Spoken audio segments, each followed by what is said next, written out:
Argumentos deductivos. Validez o invalidez de argumentos deductivos utilizando diagramas de Venn.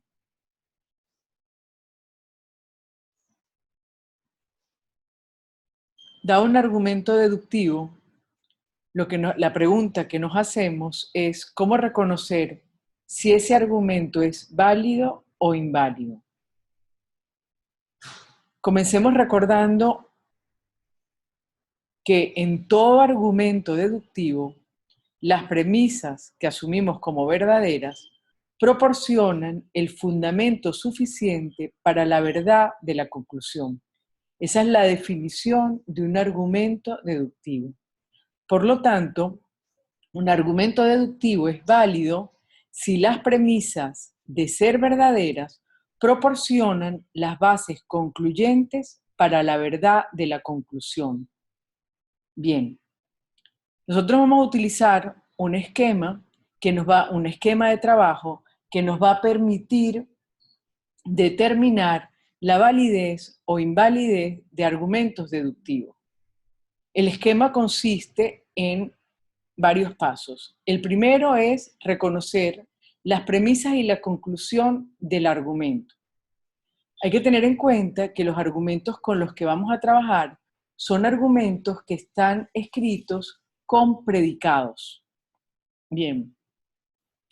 El segundo paso será simbolizar el argumento, para lo cual tendremos que primero definir el universo, el conjunto universal, el universo de nuestro discurso, de nuestro argumento. Después tenemos que definir los predicados. Para cada uno de esos predicados tenemos que definir el dominio de verdad. Y por último, vamos a simbolizar el argumento utilizando los predicados definidos y los cuantificadores. El tercer paso será simbolizar la relación entre los dominios de verdad de los predicados. Y el último paso es dibujar en un diagrama de Venn o en varios diagramas de Venn la relación entre los dominios de verdad de los predicados que se establecen en las premisas, para ver si se cumple la relación entre los dominios de verdad de los predicados que se establece en la conclusión. Si en los distintos diagramas de Venn que vamos a ir dibujando encontramos alguno donde no se cumple la conclusión, podremos entonces decir que el argumento es inválido. Hemos encontrado un ejemplo donde, cumpliéndose las premisas, la conclusión no se cumple. Por lo tanto, el argumento es inválido. Las premisas no me permiten llegar a esa conclusión. Si en los distintos diagramas de Venn que vamos a ir realizando se cumplen las premisas, pero también se cumple la conclusión, en cada uno de ellos se cumple la conclusión, lo único que podemos decir es que el argumento es por conjetura válido. Y ahí tendremos que ir a otro paso, que aprenderemos a hacerlo más adelante, que es demostrar entonces la validez del argumento utilizando las reglas de inferencia. Es decir, que los diagramas de Venn sí nos permiten, ¿verdad?, decir que el argumento es inválido cuando encontramos uno donde se cumplen las premisas y no la conclusión, pero cuando se cumplen las premisas y se cumple la conclusión, lo único que podremos decir es que por conjetura es válido, es decir, sospechamos que es válido, pero todavía no lo hemos probado. Tendremos que probarlo utilizando las reglas de inferencia. Veámoslo con un ejemplo. Bien. Algunos atenienses fueron filósofos. Todos los atenienses eran griegos. Algunos griegos fueron filósofos. Ese es nuestro argumento. El primer paso será determinar o reconocer cuáles son las premisas y la conclusión del argumento. Bien. Marcaremos entonces las premisas en azul y la conclusión en rojo. Hay una palabra clave que es por lo tanto. Por lo tanto, anuncia la conclusión del argumento. Es decir, todo lo anterior son las razones que me llevan a esta conclusión. Las premisas serán: algunos atenienses fueron filósofos, todos los atenienses eran griegos, y la conclusión: algunos griegos fueron filósofos. Entonces tenemos una primera premisa: algunos atenienses fueron filósofos; una segunda premisa: todos los atenienses eran griegos; y una conclusión: algunos griegos fueron filósofos. Fíjate que siempre la estructura general de un argumento es la que te pongo a continuación. Siempre son las premisas, en este caso dos, las que nos llevan a la conclusión. Las premisas entre sí van unidas por el conectivo y. Estamos diciendo: algunos atenienses fueron filósofos y todos los atenienses eran griegos, por lo tanto, la conclusión.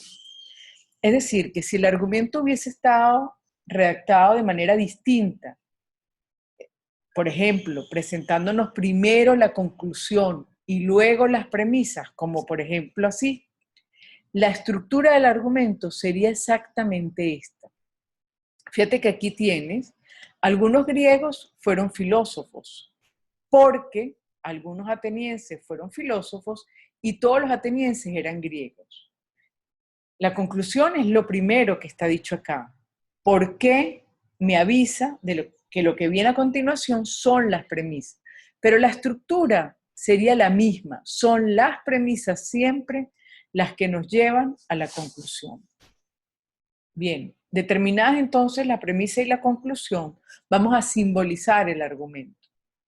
Para lo cual vamos a definir el universo. Fíjate que este argumento, como te decía, está escrito con predicados. Aparecen: algunos filósofos algunos atenienses fueron filósofos, todos. Estamos hablando de predicados. Entonces, el universo tiene que ser ese conjunto de elementos para los cuales nuestro argumento tiene sentido. Como estamos hablando de atenienses, de filósofos, de griegos, el universo va a estar formado por el conjunto de las personas. Vamos a definir entonces los predicados.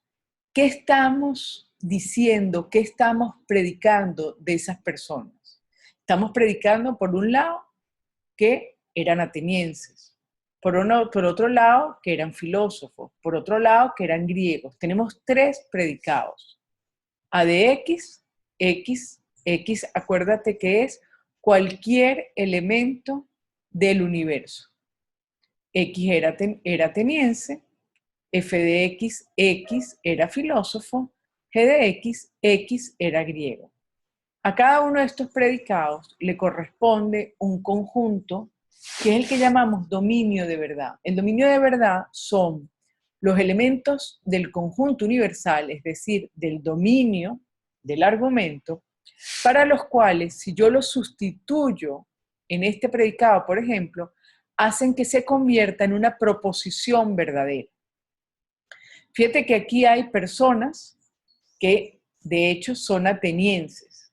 Si yo agarro a una de ellas, por ejemplo Juan, y lo sustituyo acá: Juan era ateniense, esa proposición se nos convierte, ese predicado se convierte en una proposición, y en este caso en una proposición verdadera. Entonces llamaremos a el conjunto de los elementos que pertenecen al universo tal que conviertan este predicado en una proposición verdadera. Es decir, que A va a ser el conjunto de las personas que son atenienses. F va a ser el conjunto de las personas que son filósofas y G va a ser el conjunto de las personas que son griegas. Bien, definidos entonces los dominios de verdad de cada uno de los predicados, vamos entonces a simbolizar el argumento utilizando los cuantificadores. Existen dos tipos de cuantificadores: el cuantificador universal y el cuantificador existencial. Fijémonos en la primera premisa. Algunos atenienses fueron filósofos. Estamos hablando de algunos. El cuantificador que vamos a utilizar es el cuantificador existencial. Entonces, la simbolización de la primera premisa sería: existen algunos elementos que pertenecen al universo, es decir, existen algunas personas tal que eran atenienses y eran filósofos. Eso es lo mismo que decir algunos atenienses fueron filósofos. Pasemos a la premisa 2. La premisa 2 dice todos los atenienses eran griegos. Ya aquí el cuantificador que tenemos que utilizar es el cuantificador universal. Para todo X que pertenece al universo, es decir, para toda persona, se verifica que si era ateniense, entonces era griego. Es lo mismo que decir todos los atenienses eran griegos. ¿Cómo sería la simbolización de la conclusión? La conclusión dice, algunos griegos fueron filósofos, algunos, cuantificador existencial. Entonces tendríamos que decir que existen personas, existen elementos, existen X que pertenecen al universo, existen personas tal que G de X y F de X eran griegos y eran filósofos. Algunos griegos fueron filósofos. Bien, entonces, la simbolización del argumento, recuerda que la estructura general es esta: una premisa y otra premisa que nos llevan a la conclusión. Si la sustituimos por la simbolización que acabamos de hacer, quedaría así. Bien, una vez simbolizado el argumento, pasemos al paso 3, que es ahora simbolizar la relación entre los dominios de verdad. Entonces tenemos el argumento simbolizado, tenemos los respectivos dominios de verdad de cada uno de los predicados que definimos en el paso 2. Vamos ahora entonces a simbolizar. La simbolización va a seguir manteniendo la misma estructura. Aquí entonces tendremos en el primer corchete iría la premisa 1, en el segundo corchete la premisa 2 y en el tercer corchete la conclusión. Y son las premisas que están conectadas por el I las que nos llevan a la conclusión. Vamos a ver qué relación se establece entre A y F según lo que nos dice la premisa 1. La premisa 1 nos dice que hay atenienses, hay personas que son atenienses y filósofas. Es decir, que hay elementos del conjunto A que también están en el conjunto F, es decir, A y F se intersectan y esa intersección es distinta del vacío.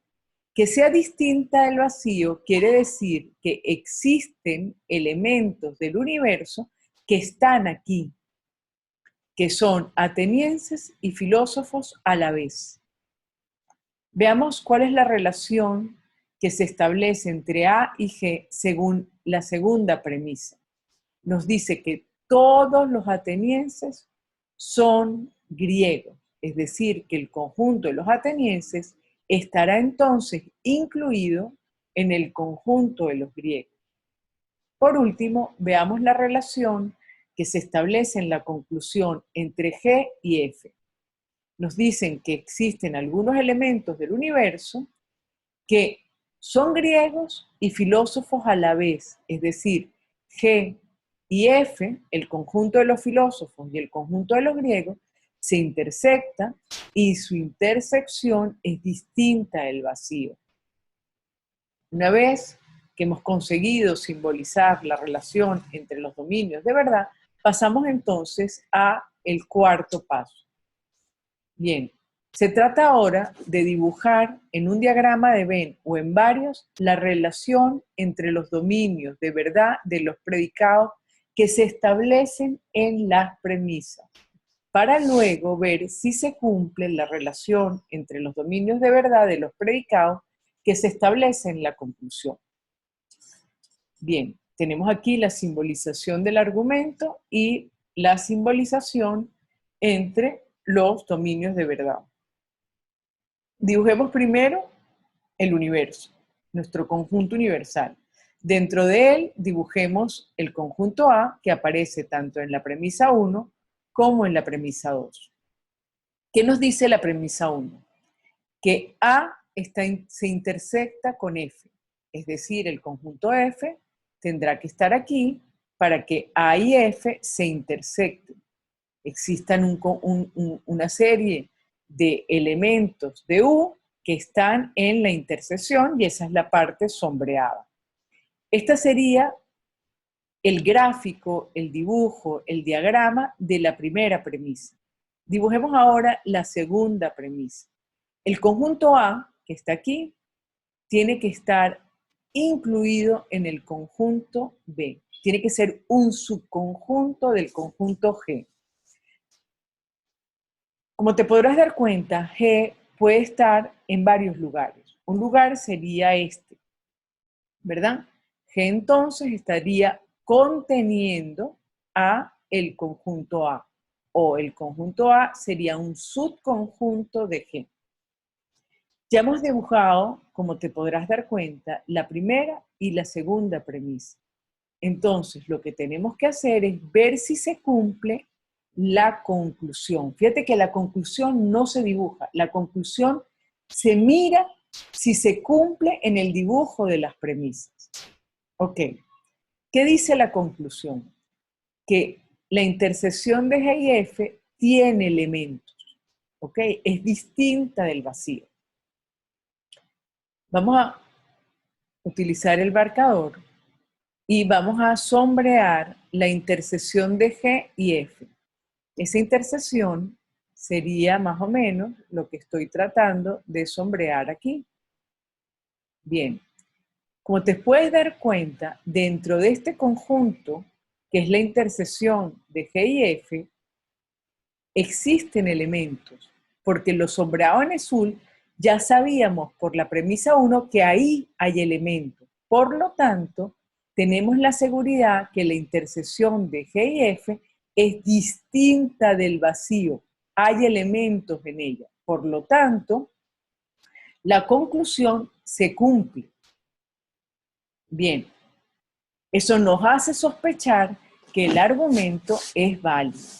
Pero veamos que hay otra manera también de dibujar las premisas. Fíjate, aquí tenemos dibujada la premisa 1. La intersección de A y F es distinta del vacío. Otra manera de dibujar G, de manera tal que se cumpla la segunda premisa, sería esta.